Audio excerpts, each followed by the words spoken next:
Hi friends, welcome back to my channel. ఈరోజు నా topic వచ్చి నేను చేస్తున్న వంట వచ్చేసి గోంద్ లడ్డు. గోంద్ అంటే ఏంటనుకుంటున్నారా? ఇదేనండి గోంద్ అంటే.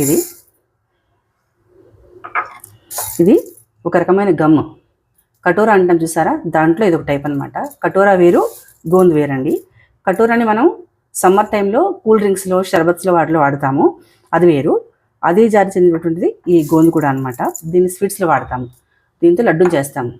దానివల్ల మనకి కటోరా వల్ల చలవ చేస్తుంది, కానీ శీతాకాలంలో ఇది మంచి ఇమ్యూనిటీ బూస్ట్ అనమాట ఈ గోంద్ వల్ల.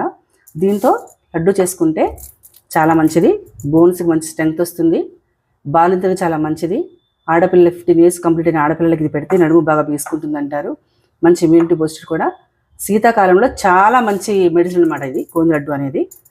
ఈ రెసిపీని చూడండి, చూసి మీరు ట్రై చేయండి. ఈ లడ్డు తయారు చేయడానికి ముందుగా మనకు కావాల్సింది 1 కప్పు గోధుమ పిండి అండి. మనం చపాతీ చేసుకుంటాం కదా రోటీలు, అవి ఆ పిండి అనమాట. ఇది గోధుమ పిండి. నేను ఆశీర్వాద ఆట తీసుకున్నాను, 1 కప్పు ఇది. ఇప్పుడు ఈ పిండిలో ఒక 2 స్పూన్ల నెయ్యి,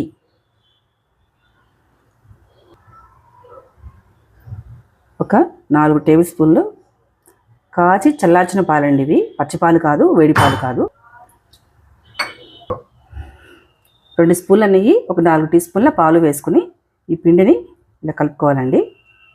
ఇదేమీ తడిగా అయిపోవాల్సిన అవసరం లేదు, ముద్దగా అవ్వాల్సిన అవసరం లేదు. జస్ట్ పిండి తడిచి మనకి దగ్గరకు వస్తే సరిపోతుంది అంతే. కొంచెం ఫ్లేక్స్ లాగా వస్తుందండి కలుపుతుంటే మనం.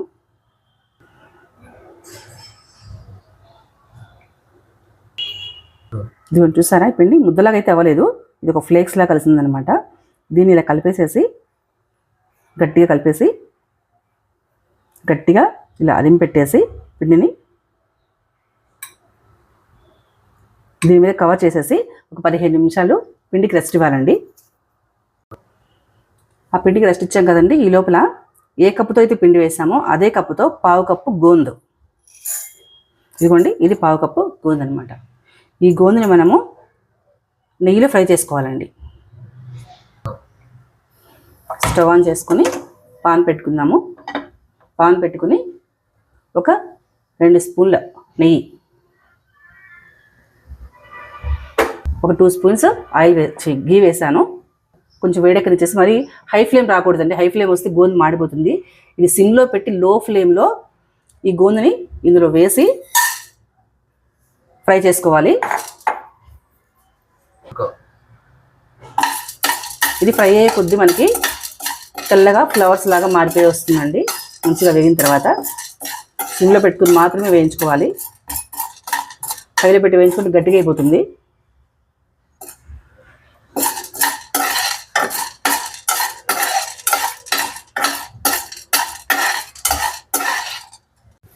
ఇది కూడా మనకి ఇలా వేగుతున్నప్పుడు ఇవి మన బియ్యం వడియాలు కనుక వేగితే ఎలా వస్తాయి, అట్లా అవుతుందండి. కొంచెం జస్ట్ కొంచెం కలర్ చేంజ్ అయిన తర్వాత కట్టి పెడదాము.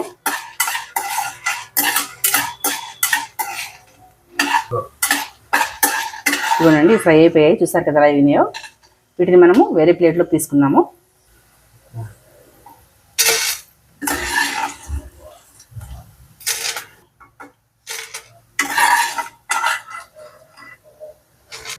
వీటిని ప్లేట్లో తీసుకుని బాగా చల్లారనివ్వాలండి. ఇప్పుడు ఇదే పాన్లో కొంచెం నెయ్యి ఉంది కదండి, ఇదే పాన్లో బాదం పప్పుని నేను ఇలా ఫ్లేక్స్లో చేసుకున్నానండి.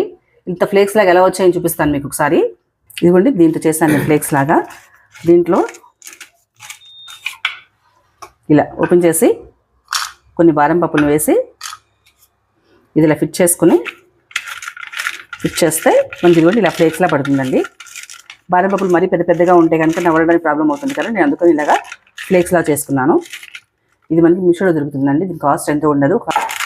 దీని కాస్ట్ మనకి ఒక 100 రూపీస్ లోపలే ఉంటుందండి. ఇది మీషోలో దొరుకుతుంది మనకి. చక్కగా మనం చేస్తూ ఉంటే ఫ్లేక్స్లో చక్కగా బాగా పడుతుంది. మనం బాదం పాల్లో వేసుకోవాలన్నా, లేదా డ్రింక్స్లో వేసుకోవాలన్నా కూడా చక్కగా ఇలాగా మనకి సన్నగా ఫ్లేక్స్ లాగా తురుముకోవచ్చు అనమాట దీంతో. ఇప్పుడు మళ్ళీ స్టవ్ ఆన్ చేసుకుని ఇందులో కొంచెం ఘీ ఉంది కదండి, ఇదే ఘీలో ఇదిగోండి ఈ 1/2 కప్పు బాదం పలుకులు సిమ్లో పెట్టుకుని కొంచెం వేయించుకుందామండి.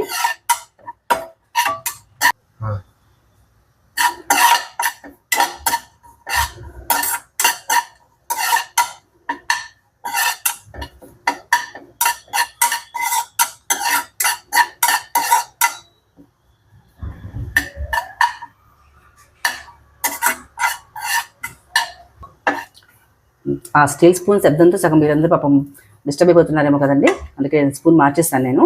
ఇదిగోండి చెక్క స్పూన్తో చేస్తున్నాను. ఇది కొంచెం ఫ్రై చేసుకుందాము బాదం పలుకులతో పాటుగా. ఇదిగోండి ఇది ఎండు కొబ్బరిని నేను తురుముకున్నానండి, ఇలాగ సన్నగా తురుముకున్నాను. ఇది కూడా ఒక పావు కప్పు.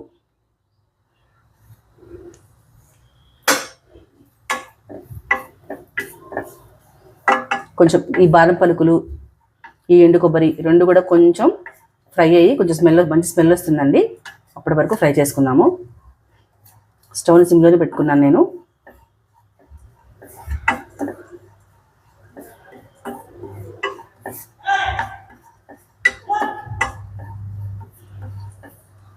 ఇదిగోండి ఇది ఇలాగ కొంచెం కలర్ మారి కొంచెం మనకు గోల్డ్ కలర్లోకి వచ్చింది కదండి. ఇప్పుడు దీన్ని మనము ఒక బౌల్లోకి తీసుకుందామండి.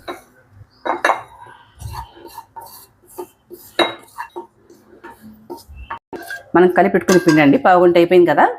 ఇప్పుడు ఆ పిండిని చూడండి, ఇదిగోండి ఇలా పొడి ఆడుతుంది కదా.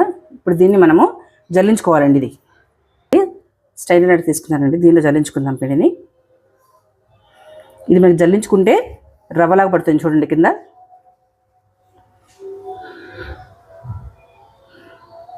చూసారా కింద మనకి రవ్వలాగా పడుతుంది. ఇది మొత్తం పిండి మొత్తం జల్లించుకుని మనము ఇలా రవ్వలాగా పక్కకు తీసుకోవాలండి. ఇదిగోండి ఈ పిండి మొత్తాన్ని కూడా ఇలాగా జల్లించుకుంటూ రవ్వలా వస్తుంది అనమాట పిండి. ఇదిగోండి ఇలా రవ్వలా వస్తుంది. ఇదిగోండి ఇప్పుడు మళ్ళీ పాన్ పెట్టుకోవాలండి. పాన్ పెట్టుకుని పాన్లో కొంచెం మళ్ళీ గీ వేసుకుందాం.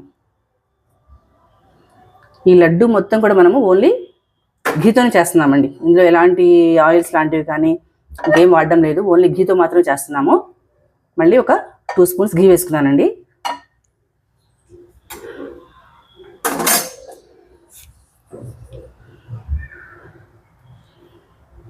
ఈ ఘీలో ఇప్పుడు ఈ రవ్వను వేసుకోవాలండి. గోధుమ పిండితో చేసుకున్న రవ్వని ఈ నెయ్యిలో వేసుకుందాము. ఇది కొంచెం కలర్ చేంజ్ అయ్యి లైట్ గోల్డెన్ కలర్కి వచ్చేంత వరకు ఫ్రై చేసుకుందాం అండి.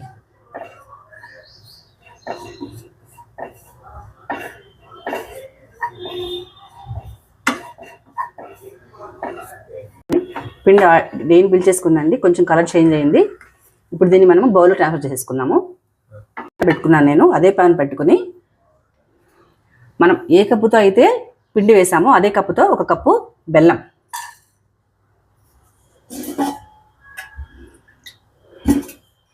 ఒక పావు కప్పు వాటర్,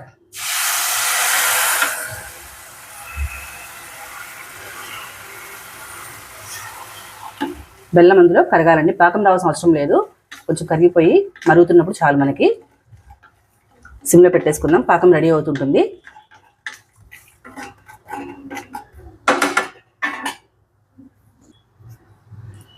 మనం రెడీ చేసుకున్నటువంటి గోధుమ పిండి మిశ్రమం అండి ఇది. దానిలోకి ఈ ఎండు కొబ్బరి, బాదం పలుకులు ఫ్రై చేసుకున్నాం కదండి, ఇది కూడా ఈ బౌల్లోకి మిక్స్ చేసుకుందాము.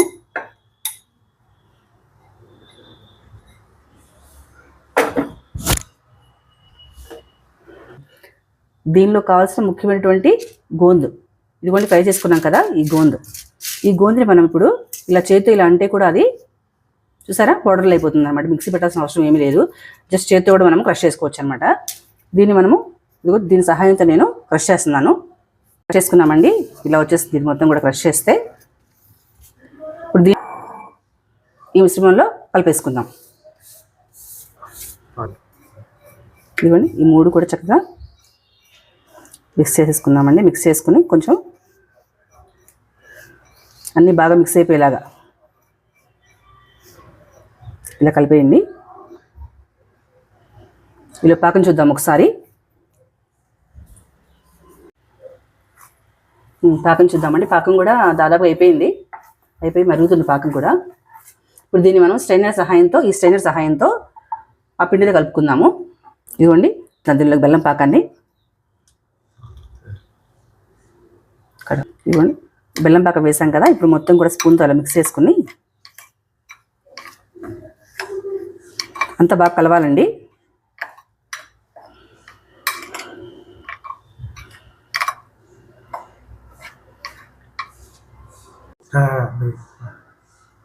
దీంట్లో ఒక పావు టీ స్పూన్ ఇలాచి పౌడర్ వేస్తున్నానండి. ఇప్పుడు ఇది మొత్తం బాగా మిక్స్ చేసుకుందాము. స్పూన్తో కలవదు కదండి, ఇలా కొంచెం ఇలా అదిం పెట్టేసేసి ఒక 10 నిమిషాలు పక్క పెట్టేద్దామండి. దీన్ని మనం చేతులు లడ్డు చేయడం కష్టం అవుతుంది వేడి పాకంతో, కాబట్టి కాసేపు దీన్ని ఆరనిద్దాము. పిండిని 10 నిమిషాలు అయిపోయిందండి. పిండి కూడా కొంచెం ఆరిపోయింది. ఇప్పుడు చేతికి కొంచెం నెయ్యి అప్లై చేసుకున్నానండి. నెయ్యి అప్లై చేసుకుని లడ్డూలు చుట్టుకుందాము. ఈ లడ్డూల్ని డైలీ పిల్లలకి ఒకటి ఇస్తే కనుక వాళ్ళు చాలా బలమండి. బోన్ స్ట్రెంగ్త్కి కానీ, కాల్షియం పెరగడానికి, బోన్స్లో కాల్షియం పెరగడానికి కానీ, ఆడపిల్లలకైనా మగపిల్లలకైనా చాలా మంచిది. 15 ఇయర్స్లో పిల్లలకి, 15 ఇయర్స్ దాటిన దగ్గర నుంచి పిల్లలకి ఈ స్కూల్స్ ఈ హడావుళ్ళు పడిపోయి సరిగ్గా డైట్ తీసుకుంటూ ఉండరు. అలాంటి పిల్లలకి మనం డైలీ లడ్డు ఒకటి ఇచ్చుకున్నామంటే కనుక వాళ్ళకి మంచిగా పోషకాలు మొత్తం అందుతాయండి. ఇలా ఎండు కొబ్బరి ఉంది, డ్రై ఫ్రూట్స్ ఉన్నాయి, బెల్లం ఉంది, మంచిగా ఐరన్ వస్తుంది పిల్లలకి, కాల్షియం వస్తుంది. బాదం పప్పు వేసాము. ఈ లడ్డూని ఇలాగే చేయాలని ఏం లెక్కేం లేదండి. మనం కావాలి అనుకుంటే కనుక దీనిలో ఇంకా కాజు, సన్ఫ్లవర్ సీడ్స్, పిస్తా పప్పులు, ఇవాళ అన్నీ కూడా డ్రై ఫ్రూట్స్ ఏమైతే ఉన్నాయో, నట్స్ ఏమైతే ఉన్నాయో అవన్నీ కూడా మనం కొంచెం ఫ్రై చేసుకుని మిక్సీ పట్టుకునే సరే వీటిలో కలుపుకొని చేసుకోవచ్చు. అది కూడా బాగుంటుంది. ఇలా కూడా ట్రై చేయండి, అలా కూడా ట్రై చేయండి. ట్రై చేసిన తర్వాత ఎలా ఉందో కూడా నాకు కామెంట్ చేయండి ఒకసారి. నా వీడియోస్ చూస్తున్నారండి కానీ నా కామెంట్స్ ఏం పెట్టట్లేదు, లైక్స్ కూడా చేయట్లేదు. ప్లీజ్ నా ఛానల్ని సబ్స్క్రైబ్ చేసుకోండి. నేను కూడా హుషారుగా కొంచెం మీకు కావాల్సినట్టు చేసి పెడుతూ ఉంటాను. ఎవరికైనా ఏమైనా వంటలు కావాలంటే కింద కామెంట్ పెట్టండి, నేను చేస్తాను. ఎవరికి రావని కాదు, ఎవరైనా తెలియని వాళ్ళంటే తెలుసుకుంటారు, నా ద్వారా తెలుసుకుంటారని చెప్పని నాకు తెలిసిన వాటిల్లో కొంచెం కొత్తగా ఉండే వంట ట్రై చేద్దామని చేస్తున్నాను నేను. ఇదిగోనండి, గోంద లడ్డు రెడీ అయిపోయింది. నేను కలుపుకున్న కొంచెం పిండికే నాకు 10 లడ్డూలు వచ్చాయండి. చిన్నవే చేశాను నేను, 10 చిన్నవైనా సరే 10 వచ్చాయి నాకు. మీరు కూడా ట్రై చేయండి, ఎలా ఉందో నాకు కామెంట్ చేయండి. ప్లీజ్ అండి నా ఛానల్ని సబ్స్క్రైబ్ చేసుకోండి, లైక్ చేయండి, షేర్ చేయండి. Thank you.